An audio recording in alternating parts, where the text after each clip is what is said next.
Journey to $1 million net worth. So here today, I'm actually going to show you guys what my current net worth is.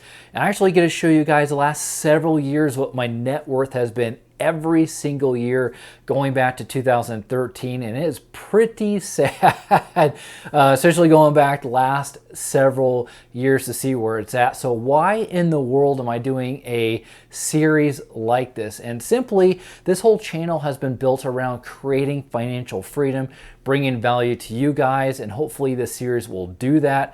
For me personally, I want to hit financial freedom by the time I'm 50 years old. Now, financial freedom can mean different things to different people. So maybe you're part of the FIRE community. You want to retire before you're 40 years old.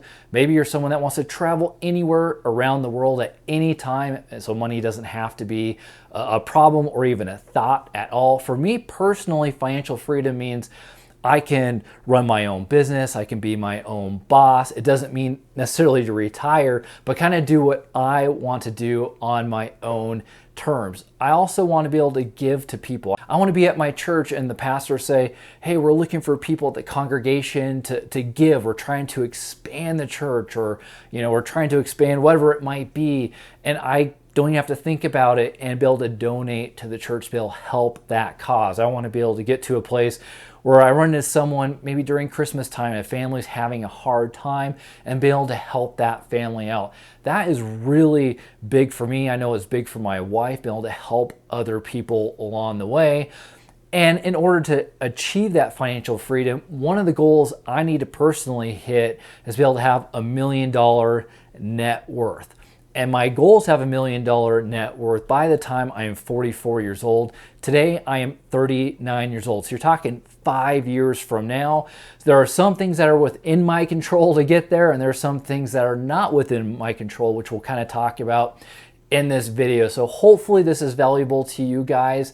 If it is, smash the thumbs up button. It lets me know that you enjoy this type of content and you want me to create more content like this going out into the future. All right, so now let's show you guys my net worth starting with 2013. All right, so we go back about 8 years. The reason why I'm starting at 2013, this is when my wife and I first got married. We both brought debt into the relationship. Unfortunately, we didn't have a lot of assets back then at all. In fact, we had almost $100,000 in debt, only about $35,000 in total assets. The debt comprised of credit cards, school loans, personal loans. I mean, you name it, we basically had it. And I did a budget, I think it was probably 2 or 3 months after we got married, and I was horrified. We literally only had $200 left at the end of the month after paying our bills, and together our income was over $100,000. So it was very deflating. I felt very, very helpless. And I'll be showing you guys my net worth as we go along, but keep in mind, back then we were both working. We were making more money back then, but financially we were hurting. We were really, really hurting along the way. And we made some drastic decisions over the next couple of years on trying to pay down our debt. However, long story short, at the end of 2013, our total net worth was negative $58,000. So we had a negative net worth. We did not own a house. We were actually renting a 2-bedroom apartment. The cars that we had, we actually owed about as much on the cars as what they were actually worth. So it was not a very good situation back then. All right, now fast forward to 2014.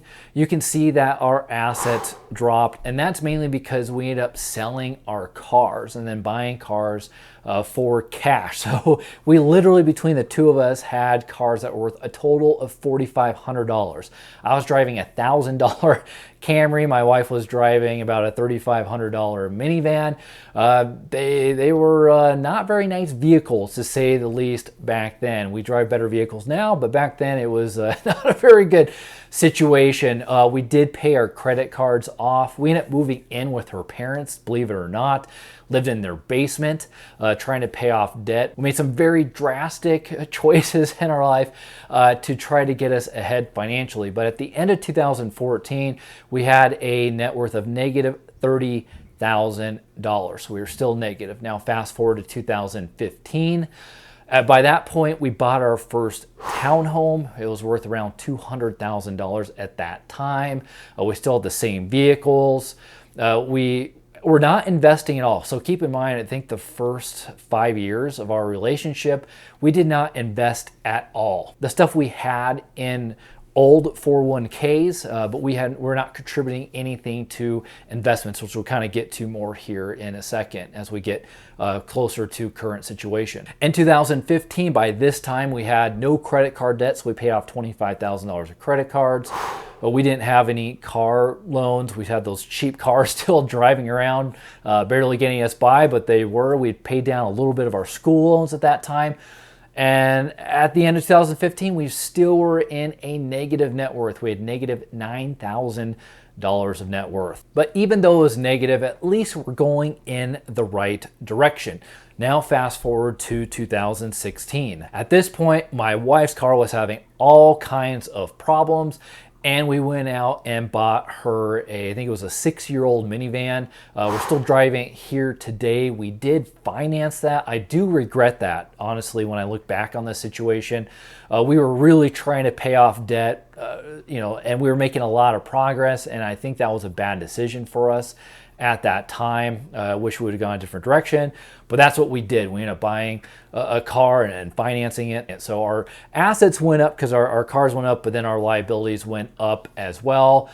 We paid down a little bit of our school loans at that point. And at the end of 2016, we had a $7,500 net worth. So finally, we have a positive net worth. Now let's look at 2017. A townhome that we had has actually appreciated about $30,000 since we've had it, so that's really good. Paying down the vehicle a little bit. I'm still driving my old beater car at that time. We're continually paying down school loans, trying to pay down the car loans. At the end of 2017, we had about $57,000 net worth at that time. Fast forward to 2018. So we ended up paying off all of our school loans. We ended up paying off all of our car loans. So we drastically reduced our debt. The only thing we had that we still owed as far as the liability goes was our house. So we were actually in a very, very good situation at that time. And we started actually investing our money. So our investments went from $15,000 to $25,000. And by the end of 2018, we had $126,000 net worth. So we're really making a lot of progress here. All right, fast forward to 2019, we actually go buy a house. So keep in mind, my family, we're a 6-person unit. We have 4 kids. We have 2 adults, we have 3 dogs. Our townhome literally was 1,100 square feet living space with 6 people in it. So the house we bought now is bigger than that. We're a little bit more spread out, so we're in a little better living situation there. So you can see our assets have significantly gone up from $291,000 to $509,000. However, our liabilities have gone up as well because we owe more on the house. However, we did put 20% down on our house so we could avoid PMI and still qualify for a conventional loan. We're also starting to really focus on investments more, and we put a good chunk towards investments. At this time, we're only focusing on the traditional IRA. All right, now fast forward to 2020, and this is where things really start changing, and that was last year. And first off, we started really hitting our investments really hard. And now we're investing in 3 different investment vessels, I guess you could call it. So we have the traditional IRA, and traditional IRA is typically what you get at your employer, typically like a 401k. And those type of investments, you're putting money in pre-taxed. So it's not taxed before it goes in there. Now all the growth on that is taxable. So whenever you get to the point you start pulling out for retirement, anything you're pulling out is going to be taxable at that point. Another vessel we started using was Roth IRAs. These are absolutely incredible. Now these are pre-taxed, so the money has already been taxed before it goes in there. However, once it's in there, all the growth for that is tax-free. That is absolutely incredible. So depending on how much money you have in your investment accounts, by the time you retire, you know, a Roth a lot of times makes a lot more sense because you don't have to pay any taxes whatsoever. Having tax-free growth is just absolutely amazing. The third vessel that we started using was a brokerage account. So a brokerage account is money that is already pre-taxed. You just throw it in there, it grows, you pull it out. You may have short or long-term gains and paying taxes on that. This is a great way you can park money and let it grow to maybe save up for something in the future. But keep in mind, if I want to buy something in the next 3 years, I will not put in a brokerage account. I'll just put it into savings. Something else we did, I was actually driving at that time a truck that was over 20 years old, was in really bad shape. I actually went out and bought a truck. It's 10 years old, so it's certainly not new by any means. I did finance it. Now, this is a very touchy subject, I think, for a lot of people. I know it was for me for a long time. I was always adamant, you know, you should pay cash for a vehicle, pay cash for a vehicle. And we have cash. We actually have around $70,000 in our brokerage account. We could just throw at it, pay it off, no problem. However, I look at the situation and say, okay, the interest on my truck is only 4%. I can significantly make more money putting money into investments over a 5-year period of time, which is the length of the loan itself. So I think I can actually generate more money. My money does more for me in a brokerage account than it would do actually paying down the vehicle. Again, I know this could be a very controversial subject, but that's what I decided to do. So at the end of 2020, our net worth was $342,000. So again, we're still moving in the right direction. Now, fast forward to today, September 2021. Our house has appreciated quite a bit. It's appreciated from about $435,000 from a couple of years ago all the way up to about $570,000 today. So definitely some nice equity there. We're also hammering our investments as much as we can. And so our total assets actually are $825,000 as of today. Our total liabilities are $359,000, which gives us a net worth of $465,000 here today.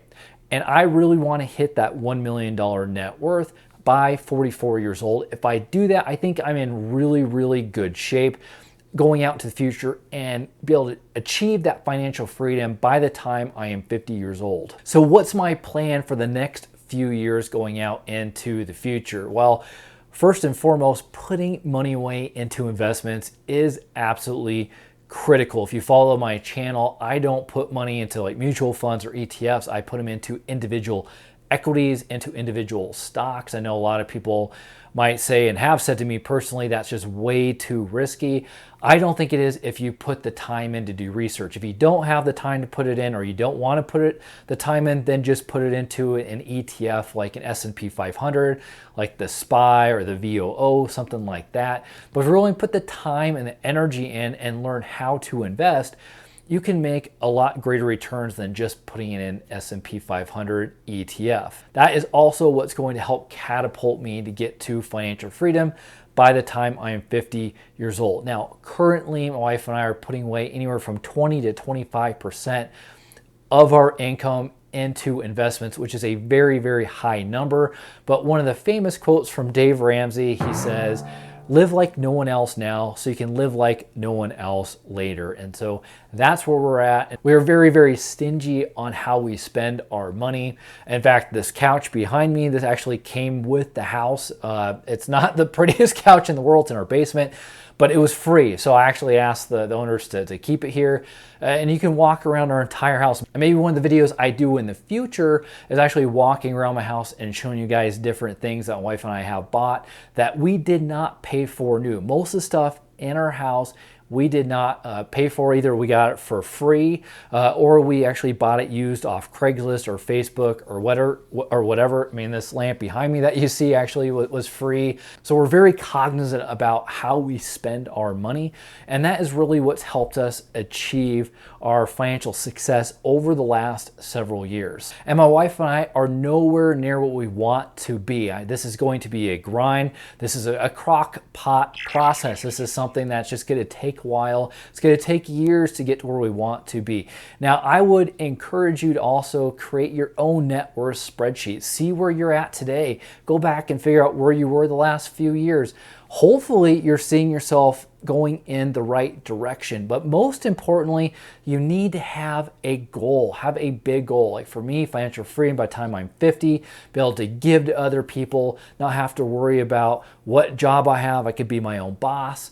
That is really important to me. And then within there, have small goals in order to achieve that big one down the line. And as you achieve small goals, make new ones. It is just so critical no matter what part you are in life. I think goals are extremely important. All right, so that is the video I wanted to bring you guys today. If you enjoyed it, please hit that like button. Put a comment down below. Let me know what you liked, what you didn't like. This is something I should continue to do going out into the future. Thank you so much for watching. I really appreciate it. I'll catch you guys on the other side. Take care and God bless.